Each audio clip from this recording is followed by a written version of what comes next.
Bismillahirrahmanirrahim. Alhamdulillah, salatu wassalamu ala Rasulillah. Para ikhwan dan akhwat sekalian yang dirahmati oleh Allah Subhanahu wa taala, kita akan masuki pembahasan Kitabul Jami', yaitu sebuah kitab yang ditulis oleh Al-Hafidz Ibnu Hajar rahimahullah, yang beliau letakkan di akhir pembahasan dari kitab Bulughul Maram min Adillatil Ahkam. Kita tahu bahwasanya kitab Bulughul Maram min Adillatil Ahkam adalah kitab yang mengumpulkan hadis-hadis Nabi sallallahu alaihi wasallam tentang fikih, mulai dari bab taharah, kemudian bab salat, dan bab haji, bab zakat, bab jihad, dan seluruhnya. Ya, namun yang menakjubkan dari Al-Hafidz Ibnu Hajar, di ujung kitab Bulughul Maram, beliau meletakkan Kitabul Jami'. Dan Kitabul Jami' ini tidak ada hubungannya dengan masalah fikih, tetapi dia lebih cenderung berhubungan dengan masalah adab, masalah akhlak, tentang akhlak yang baik, tentang akhlak yang buruk yang harus dijauhi, tentang zikir dan doa. Wallahu alam, seakan-akan Al-Hafidz Ibnu Hajar ingin mengingatkan kepada kita bahwasanya jika seorang telah menguasai bab-bab ilmu, telah menguasai masalah-masalah fikih, maka hendaknya dia beradab dan dia memiliki akhlak yang mulia. Karenanya di akhir kitab tersebut, di akhir kitab Bulughul Maram, maka beliau meletakkan sebuah kitab yang beliau namakan Kitabul Jami'. Kitabul Jami', Al-Jami', ya, dalam bahasa Arab artinya yang mengumpulkan atau yang mencakup. Dikatakan Kitabul Jami', kenapa? Karena kitab ini mencakup 6 bab. 6 bab yang berkaitan dengan akhlak sebagaimana tadi kita sebutkan. Bab pertama adalah babul adab. Kemudian bab yang kedua bab albir wasilah, yaitu bab tentang albir wasilah, tentang bagaimana berbuat baik dan bagaimana bersilaturahmi. Kemudian yang ketiga babuz zuhud wal wara', tentang zuhud dan sifat wara'. Dan bab yang keempat babut tarhib min masawi'il akhlak, bab tentang memperingatkan tentang akhlak-akhlak yang buruk. Kemudian yang kelima babut targhib fi makarimil akhlak, yaitu bab tentang memotivasi untuk memiliki akhlak yang mulia. Dan yang keenam babut dzikir wad doa, yaitu bab tentang zikir dan doa. Maka disebut dengan Kitabul Jami' karena di dalam kitab ini mencakup 6 bab. Kita masuk yang pertama, yaitu babul adab, bab tentang adab.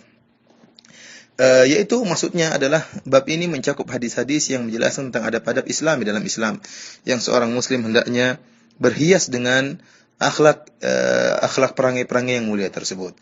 Hadis pertama yaitu dari Abu Hurairah radhiyallahu taala anhu, qala Rasulullah sallallahu alaihi wasallam, Rasulullah SAW bersabda, hakul muslim 'alal muslim sit, bahwasanya hak seorang muslim atas muslim yang lain ada 6. Idza laqitahu fasallim alaihi, jika kau bertemu dengan dia maka berilah salam kepadanya. Wa idza da'aka fa'ajibhu, jika dia memanggilmu, mengundangmu, maka kau harus memenuhi undangannya, maka penuhilah undangannya. Wa idza stansahaka fansahhu, jika dia minta nasihat kepada engkau, maka nasihatlah. Wa idza atasa fahamidallah fashammithu, jika dia bersin kemudian dia mengucapkan alhamdulillah, maka jawablah dengan yarhamukallah. Wa idza marida fa'udhu, jika dia sakit maka jenguklah dia. Wa idza mata fattabi'hu, jika dia meninggal maka ikutilah jenazahnya. Hadis ini diriwayatkan oleh Imam Muslim dalam sahihnya. Ikhwan dan akhwat yang sekalian dirahmati Allah Subhanahu wa taala, di sini kata Rasulullah SAW, hak muslim atas muslim ada 6. Tentunya bilangan 6 ini bukanlah suatu yang tanpa batasan, artinya 6 ini hanya menunjukkan Rasulullah SAW menyebutkan secara khusus, namun bukan berarti tidak ada hak-hak yang lain. Ya, dalam istilah ahlul ilmi, ulama, yaitu mafhumul adat, atau al-adat laisa lahu mafhum, bahwasanya bilangan tidak ada mafhum mukhalafahnya. Jadi 6 ini hanyalah sekedar menunjukkan perhatian Nabi terhadap 6 perkara, bukan berarti tidak ada hak-hak yang lainnya. Dan maksud hak di sini adalah perkara yang la yang bagi tarkuhu, yang hendaknya tidak ditinggalkan.